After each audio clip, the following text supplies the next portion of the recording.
Hello दोस्तों, हूँ Akshay Patel English with Akshay YouTube channel पर आप सौનું हार्दिक स्वागत करूँ છું।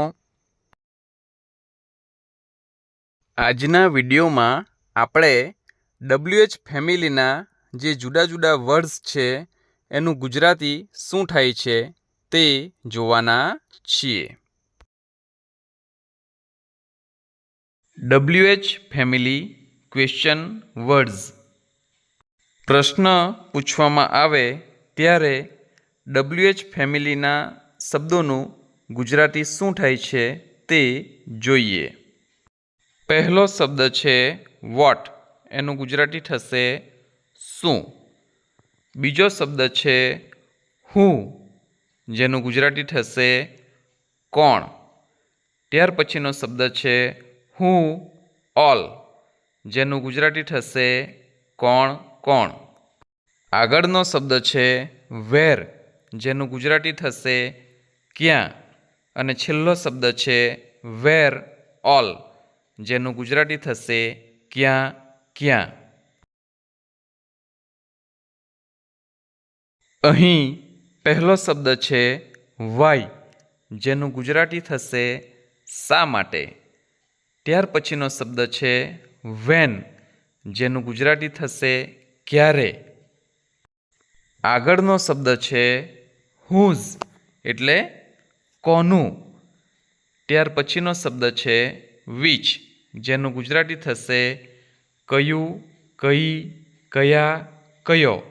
અને છેલ્લો શબ્દ છે વિચ ઓલ, જેનું ગુજરાતી થાય છે કયું કયું, કઈ કઈ વગેરે। અહીં પહેલો શબ્દ છે હાઉ, જેનું ગુજરાતી થશે કેવી રીતે, કેમ। બીજો શબ્દ છે હુમ, જેનું ગુજરાતી થશે કોને। ત્યાર પછીનો શબ્દ છે હાઉ મેની, જેનું ગુજરાતી થાય છે કેટલા, કેટલી। ગણી શકાય તેવી વસ્તુઓ, પ્રાણીઓ, પક્ષીઓ વગેરે માટે હાઉ મેનીનો ઉપયોગ થાય છે। ત્યાર પછીનો શબ્દ છે હાઉ મચ, જેનું ગુજરાતી થાય છે કેટલું, કેટલો વગેરે। જથ્થો દર્શાવતા શબ્દો માટે હાઉ મચનો ઉપયોગ થાય છે, જેમ કે વોટર, મિલ્ક, સુગર વગેરે। ત્યાર પછીનો શબ્દ છે અન્ટિલ વેન, જેનું ગુજરાતી થાય છે ક્યાં સુધી। અહીં પહેલો શબ્દ છે સિન્સ વેન, જેનું ગુજરાતી થાય છે ક્યારથી। બીજો શબ્દ છે ફ્રોમ વેન, જેનું પણ ગુજરાતી થાય છે ક્યારથી। અને ત્રીજો શબ્દ છે ફોર હાઉ લોંગ, જેનું પણ ગુજરાતી થાય છે ક્યારથી। આ ત્રણ શબ્દનું ગુજરાતી સરખું છે, પરંતુ ત્રણનો ઉપયોગ જુદી જુદી રીતે થાય છે, જે આપણે એક સેપરેટ વિડીયોમાં જોઈશું।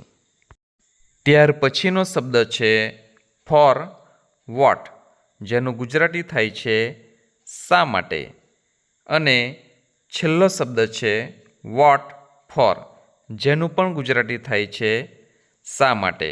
આ બંને શબ્દને આપણે એકબીજાના સ્થાને વાપરી શકીએ છીએ। અહીં પહેલો શબ્દ છે વિથ હુમ, જેનું ગુજરાતી થાય છે કોની સાથે। ત્યાર પછીનો શબ્દ છે ફોર હુમ, જેનું ગુજરાતી થાય છે કોના માટે। ત્યાર પછીનો શબ્દ છે અબાઉટ હુમ, જેનું ગુજરાતી થાય છે કોના વિશે।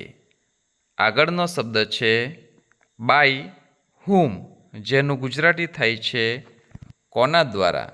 અને છેલ્લો શબ્દ છે ફ્રોમ વેર, જેનું ગુજરાતી થાય છે ક્યાંથી।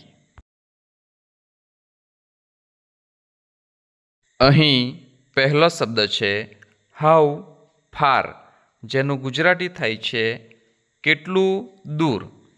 બીજો શબ્દ છે હાઉ સૂન, જેનું ગુજરાતી થાય છે કેટલી જલ્દી.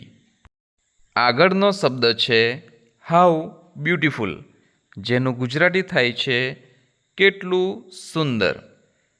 ત્યાર પછીનો શબ્દ છે વોટ એલ્સ, જેનું ગુજરાતી થાય છે બીજું શું. અને છેલ્લો શબ્દ છે વોટ ધેન, જેનું ગુજરાતી થાય છે તો શું. અહીં પહેલું છે ઇન વિચ ક્લાસ, જેનું ગુજરાતી થશે કયા ધોરણમાં. બીજા નંબર પર છે વોટ ટાઈપ ઓફ, જેનું ગુજરાતી થશે કયા પ્રકારનું. ત્યાર પછી છે એટ વોટ ટાઈમ, જેનું ગુજરાતી થશે કયા સમયે. ત્યાર પછી આવે છે એટ વોટ વે, જેનું ગુજરાતી થશે કઈ રીતે. અને લાસ્ટમાં છે વિથ વિચ બોય, જેનું ગુજરાતી થશે કયા છોકરાની સાથે. Thanks for watching this video. See you in the next video with new topic. Till the time, bye bye and take good care of yourself.